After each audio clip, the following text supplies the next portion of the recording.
जो keywords, quality content, diagrams, formulas they found in our unique content like pocketbooks and Kunji, they could use it in the examination. Today we'll be discussing upon the case studies. See, in our pedagogy, we have broken down the syllabus into various themes. हमने syllabus को extend किया था to include these applied ethics dimensions, and for the next time note down the good practices, the powers, limitations of different types of stakeholders that UPSC puts you in the shoes of during the case study. Hi everyone, welcome to part 2 of our GS4 UPSC Mains 2025 paper discussion. As we told you, we were elated on the feedback received from our students, wherein they told that ma'am सीधे हमारे class discussion से हमारे जो हमने themes और framework में break down किया था सिलेबस का, एंड देन जो keyword, quality content, diagrams, formulas they found in our unique content like pocketbooks and Kunji, they could use it in the examination. We were elated to receive that feedback. In the part 1, we had discussed how 12 out of 13 questions could be addressed with quality content, impactful points, intros, conclusions, and keywords and diagrams with our pocketbook, Kunji, and unique content. Today, we'll be discussing upon the case studies.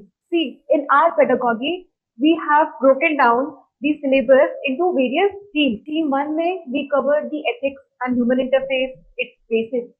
Theme 2 में we cover ethics in public administration. And theme 3 we have kept for applied ethics, dimensions of ethics, and case studies and their application. Right? We have also extended the syllabus जो कि applied ethics के themes are not covered, are not explicitly written in the syllabus. Also, we are not limited to the GS4 UPSC syllabus, but we have also extended the syllabus. जो applied ethics के themes syllabus में लिखे भी नहीं है ना, that we cover like syllabus topic.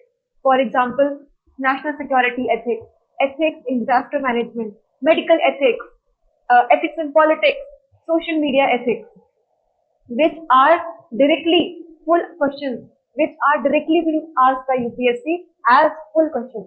Along with that, we have included roles, responsibilities, powers, limitations, and good practices, matrix. Along with that, we have covered the institutional mottos, shlokas, the values and ethics derived from the constitution, and roles and responsibilities matrix for different roles, like that of a DM, like that of a superintendent of police, like that of a project manager, MD of a company, so that you have frameworks and pre-prepared ethical dilemmas which can be encountered in these situations. What are the powers in your hand? What are your limitations in these roles? And what can be the good practices? So in today's part, we'll see the case studies that were asked in UPSC Mains 2025, and we'll also see how our content and our way of teaching and covering ethics and case studies comprehensively enables you to solve all the cases. The first case study is on disaster management.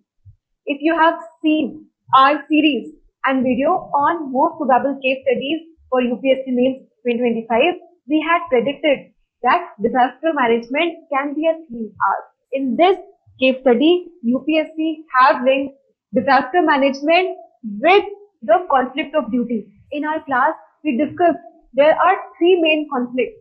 First is the conflict of interest. Then there is the conflict of duty. Conflict of duty can be conflict of professional versus personal duty, or conflict of one professional duty versus other professional duty. For example, our DM is the returning officer on the day of election. However, at the same time, there is a riot breakdown. For example, is responsible for law and order and also the returning officer of an election.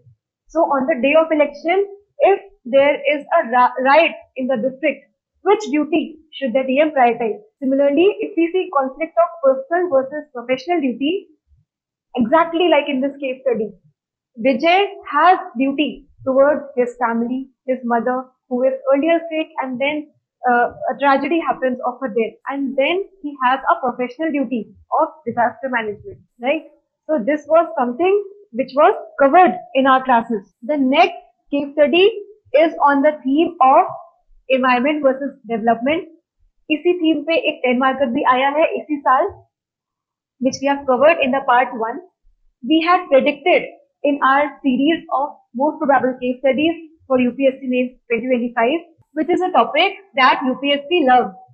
Along with that, we had, when we were discussing theme 3 of applied ethics, हमने syllabus को extend किया था to include these applied ethics dimensions, and we had made an acronym for it. STAMPED: security ethics, technology ethics, AI ethics, medical ethics, politics ethics, then environmental ethics, then D for disaster management ethics, and then equality or gender equality and feminist ethics.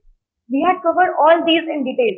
Environmental ethics के लिए हमने एक impactful quote देखा था, प्रकृति रक्षति रक्षिता. We can write that nature protects if it is protected. This will be my vision for a long-term ecological sustainable plan. Then we had talked about intergenerational justice, polluters pay principle, precautionary principle. These are important keywords which can come in your case study or answer and make your answer unique and value added. जहाँ पे आपको case study में 9 marks मिलने वाले हैं 20 में से, examiner will give you 11 or 12, and that will be the make or break factor to take your score from 100 to 120 or 130 plus. Coming to the next case study, which is question number 9. It is the classical case of conflict of interest. We had discussed the 3 major conflicts that civil servants face: conflict of interest, conflict of duty, and crisis of conscience. Along with that, there is ethics of triage, which comes in handy in disaster management, medical ethics, जिसमें resource constraints के अंदर पे civil servant को function करना पड़ता है, and under these resource constraints you have to do fair, equitable distribution of resources, time, and public money. Regarding this case study, in this case study, you could have also used the theme of courage of conviction, balancing project deadlines, and procedural probity. यहाँ पे भी time is of essence. You are under pressure, and it is Peter Drucker said that there is always time to do it right. You can give an impactful conclusion like do it right or do not do it at all. You could have also used the concept of smell test. We had discussed कि sir आप अपने जो senior है उनको आप convince करोगे, उनको आप बोलोगे कि सर जरा सोचिए, अगर ये बात किसी को पता लग गई या फिर मीडिया में लीक हो गई तो आपका इमेज कैसा दिखेगा, है ना? These tactics of persuasion you will use along with maintaining procedural integrity, along with maintaining your moral high ground and courage of conviction. The next case study is on public procurement and management of a PSU. So when we had discussed the roles and responsibility matrix for project managers and MD of a PSU, we talked about these general financial rules 2017. We had also talked about why public office and integrity in the public office, why transparency in the public office is important, because the public office is handling public resources, powers, as well as crucial information. So you can refer to the roles and responsibilities matrix, and for the next time note down the good practices, the powers, limitations of different types of stakeholders that UPSC puts you in the shoes of during the case study. The next case study is on improving the implementation of the scheme. इसमें भी good practices में you can see how we discuss the way forward can be long term, short term, the immediate way forward, then what should be your approach. It should be consultative, collaborative, it should be innovative, out of the box thinking. Then you can also sanction for such schemes. You can also take expert opinions via conducting and starting studies with educational institutions. Then you can lay down standard operating procedures as we saw in the good practices in our roles and responsibilities matrix. And such things, we are the only ones starting to discuss these important hidden dimensions of ethics syllabus. The next case study is on national security ethics, linking it with refugee ethics. If you refer to our pocketbook, page number 77, we had predicted that this can be one of the themes and questions asked in the UPSC mains 2025. So there is one full page on refugee ethics. Along with that, there are various tests of necessity, legality, proportionality, which need to be applied in such case studies. Referring to page number 77, where refugee ethics, as you can see, we have talked about crisis of displacement, then identify what can be the course of action in this. पूरा का पूरा diagram में हमने बना के दिया था कि we can identify the stakeholders with justice and compassion. Then the actions can be of granting asylum, rehabilitation. We have to ensure long-term dignity as per Kant's categorical imperative, as per Gandhi's talisman. Then we also have to apply Bentham's utilitarian approach in this. Along with that, we have keywords like principle of non-refoulement.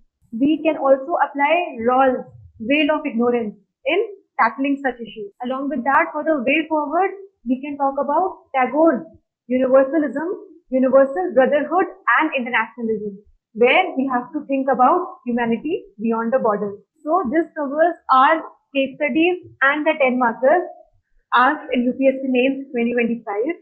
Most of them could have been easily addressed along with rich formulas, keywords, diagrams from our content. If you are preparing for UPSC 2026, we will be coming up with a ethics NEETI module, which will be a foundation plus enrichment program. We'll be having comprehensive coverage of ethics themes, thinkers, templates, along with value addition content similar to what we see in the pocketbook and more. We'll be having a workbook-based, brainstorming-based active learning system and previous year question drills. As far as UPSC 2025 paper is concerned, we are really happy with the quality and precision that we could provide to our students for UPSC mains 2025, and we'll continue our research, analysis, and keep providing you high quality content to give you an edge in the examination. Further, we would really like you to check out our series on most probable case studies for UPSC mains 2025 to see how we have made the linkages. Further, do check out our strategy session. The orientation for our UPSC 2026 batch is on 27th August. Do check out our other videos like the complete ethics strategy about how I scored 100 plus in all UPSC mains and 119 in 2024. Along with that, you can check out our free sessions on the complete ethics strategy, our predictions of most probable case studies, and other videos only on theIAShub.